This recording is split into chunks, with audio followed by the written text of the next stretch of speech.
আমার আজকের রেসিপি ডিমের দো পেঁয়াজা। ভাত কিংবা রুটি কিংবা পরোটা, ফ্রাইড রাইস সব কিছুর সঙ্গেই দুর্দান্ত লাগবে। নমস্কার বন্ধুরা, কিচেন কাভিংসে সবাইকে স্বাগত জানিয়ে শুরু করছি আজকের রেসিপি। আমার আজকের রেসিপি ডিমের দো পেঁয়াজা। আশা করছি রেসিপিটি সকলেই ভালো লাগবে। ভালো লাগলে লাইক, কমেন্ট, শেয়ার করার অনুরোধ থাকলেও পাশে থাকা বেল আইকনটি প্রেস করে সঙ্গে থাকবে নেক্সট রেসিপি দেখার জন্য। আর ভিডিওটি স্কিপ না করে লাইক দিয়ে দেখা শুরু করো বন্ধুরা। তাহলে দেখতে থাকো আজকের রেসিপি। আমি এর জন্য 4 পিস ডিম ভালো করে ধুয়ে নিয়েছি। এবার চলো ডিমগুলোকে বয়েল করে নেবো। আমি আগের থেকে একটা পাত্রের মধ্যে জল নিয়ে নিয়েছি কিছুটা। তারপরে আমি ডিমগুলোকে আলতোভাবে এই জলের মধ্যে দিয়ে দিচ্ছি। আর ডিমটা যাতে ভেঙে না যায় তার জন্য আমি দিয়ে দেবো 1 চিমটে লবণ। লবণ দিলে ডিমগুলো খোসাটা খুব সুন্দরভাবে ছেড়ে যায়। আর ঢাকনা দিয়ে আমি 10 মিনিটের জন্য বয়েল হতে দিলাম। ফিরে আসছি 10 মিনিট পর। ডিমগুলো সুন্দরভাবে সেদ্ধ হয়ে গেছে, দেখো একটা ডিমও ফাটেনি। আর একটু জলের মধ্যে আমি ডিমগুলোকে নিয়ে নিচ্ছি, ঠান্ডা জলের মধ্যে, যাতে খুব সুন্দরভাবে খোসাটা ছেড়ে যায়। এবার একে একে আমি ডিমের খোসাগুলোকে ছাড়িয়ে নেব। লবণ দেওয়ার কারণে একটা ডিমও ভাঙেনি, সুন্দরভাবে খোসাটা ছেড়ে যাচ্ছে। প্রত্যেকটা ডিম আমি একইভাবে ছাড়িয়ে নিচ্ছি। ডিমগুলো ছাড়িয়ে নিয়েছি। এবার একটা মশলা রেডি করে নিচ্ছি। পেঁয়াজ, আদা, রসুন আমি আগের থেকেই কেটে রেখেছিলাম স্লাইস স্লাইস করে। আর এদিকে কাজু আর কিশমিশ দিয়ে দিচ্ছি একটুখানি। এর মধ্যে তোমরা চাইলে এখানে চালমগজও অ্যাড করতে পারো। আর 2টো পাকা লঙ্কা আমি এর মধ্যে দিয়ে দিচ্ছি। তারপরে মশলাটাকে একটু ব্লেন্ড করে নিলাম। এবারে ডিমগুলোকে একটু কাট করে দিচ্ছি একটা ছুরির সাহায্যে, যাতে ডিমের গ্রেভিটা খুব সুন্দরভাবে ডিমের মধ্যে ঢুকে যায়।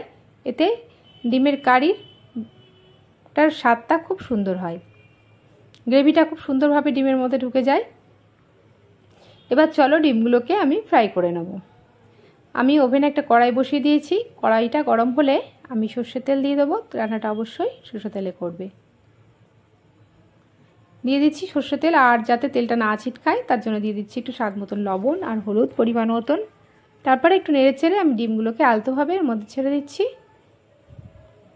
তারপরে লাল লাল করে এপিট ওপিট করে আমি ডিমগুলোকে ভেজে তুলব। দেখো 1 পিঠ ফ্রাই হয়ে গেছে, উল্টো পিঠটাও আমি একইভাবে ফ্রাই করে নিলাম। এবারে তেল ঝরিয়ে আমি ডিমগুলোকে তুলে নিচ্ছি। আমি খুবই অল্প তেলেই রান্নাটা করছি, কেননা এখন বেশিরভাগ মানুষই সব স্বাস্থ্য সচেতন। আর ফোড়নে দিয়ে দিচ্ছি তেলের মধ্যেই এলাচ, লবঙ্গ, দারচিনি আর একটু গোটা জিরে ফোড়ন। তারপর একটু নেড়ে চেড়ে দিয়ে দিচ্ছি কোচানো পেঁয়াজ। একটা পেঁয়াজ আমি আগের থেকে কুচি করে রেখেছিলাম ছোটো ছোটো করে। আমি পেঁয়াজটাকে গোল্ডেন ব্রাউন কালার করে ফ্রাই করে নেব। একটু লাল লাল রং ধরলে এর মধ্যে দিয়ে দেবো একটা টমেটো, আগের থেকেই কুচি করে রেখেছিলাম। টমেটোটাকে এবার এর মধ্যে দিয়ে দিচ্ছি। দেখো পেঁয়াজটা যেই কালার ধরেছে আমি টমেটোটাকেও দিয়ে দিচ্ছি এর মধ্যে। টমেটো আর পেঁয়াজটাকে একটু ফ্রাই করে নেব। টমেটো আর পেঁয়াজটা যাতে সফট হয়ে যায় তার জন্য আমি দিয়ে দিচ্ছি একটু স্বাদ মতন লবণ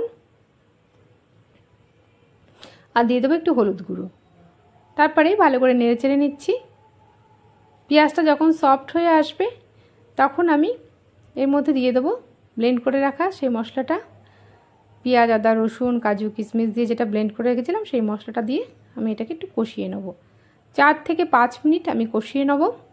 আর এর মধ্যে দিয়ে দিচ্ছি আমি ধনের গুঁড়ো দিয়ে দিচ্ছি 2 চা চামচ ছোটো চামচের। আর দিয়ে দিচ্ছি জিরের গুঁড়ো আর ধনের গুঁড়ো দিয়ে দিলাম। আর দিয়ে দেবো ঝালের জন্য লঙ্কার গুঁড়ো। আর একটু কালারের জন্য দিয়ে দিচ্ছি কাশ্মীরি লঙ্কার গুঁড়ো। তারপরে সব মশলাগুলোকে একসঙ্গে করে আমি কষিয়ে নেব আরও 4-5 মিনিট। মশলাটা খুব সুন্দর করে কষাতে হবে যাতে কাঁচা গন্ধ না আসে। এবার অল্প অল্প করে গরম জল দিয়ে আমি কষাবো। মশলাটা যাতে একটু কাঁচা গন্ধ না আসে সেভাবে আমি কষিয়ে নেব। মশলা থেকে তেল ছাড়া পর্যন্ত আমি কষাবো।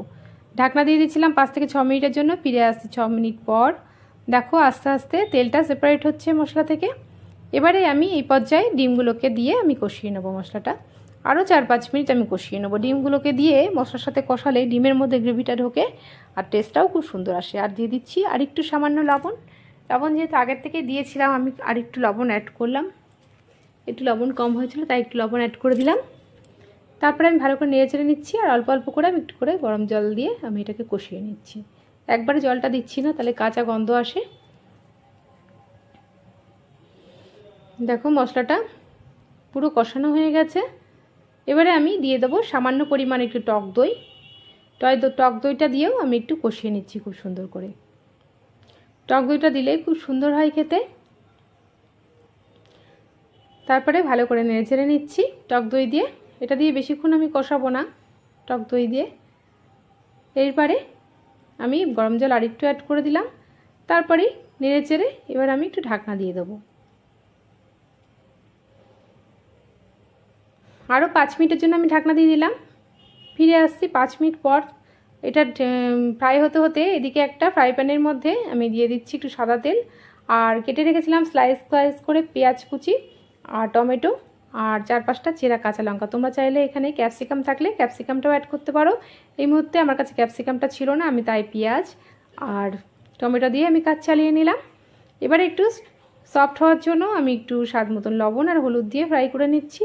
খুব বেশি ফ্রাই করলে হবে না, একটু হালকা সফট হয়ে এলেই ফ্রাই করে রাখা পেঁয়াজ আর টমেটোটাকে আমি গ্রেভির মধ্যে এবার অ্যাড করবো। এটাই হচ্ছে মেন উপকরণ, দো পেঁয়াজ। আর দেখো এটা দিয়ে দিচ্ছি। এটা দিলে একটা আলগা সেন্ট আসে, একটা আলাদা ফ্লেভার আসে এই ডিমের কারির। এইভাবে তোমরা ডিমের দো পেঁয়াজা রান্না করে দেখবে, দুর্দান্ত হয় খেতে।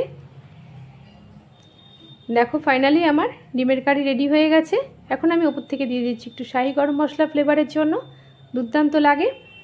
আর এবার আমি ঢাকনা দিয়ে দিচ্ছি, 5 মিনিটের জন্য স্ট্যান্ডিং টাইমে রেখে দিচ্ছি। ফিরে আসছি 5 মিনিট পর।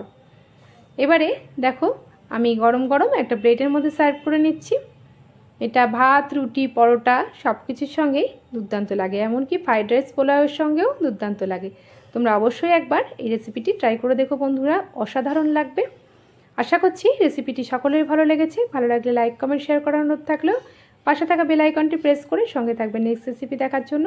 আজকের মতন এইটুকুনি, আবারও আসবো নতুন নতুন রেসিপি নিয়ে। নেক্সট রেসিপির আমন্ত্রণ জানিয়ে এখানেই বিদায় নিলাম। ভালো থাকবে, সুস্থ থাকবে, ধন্যবাদ।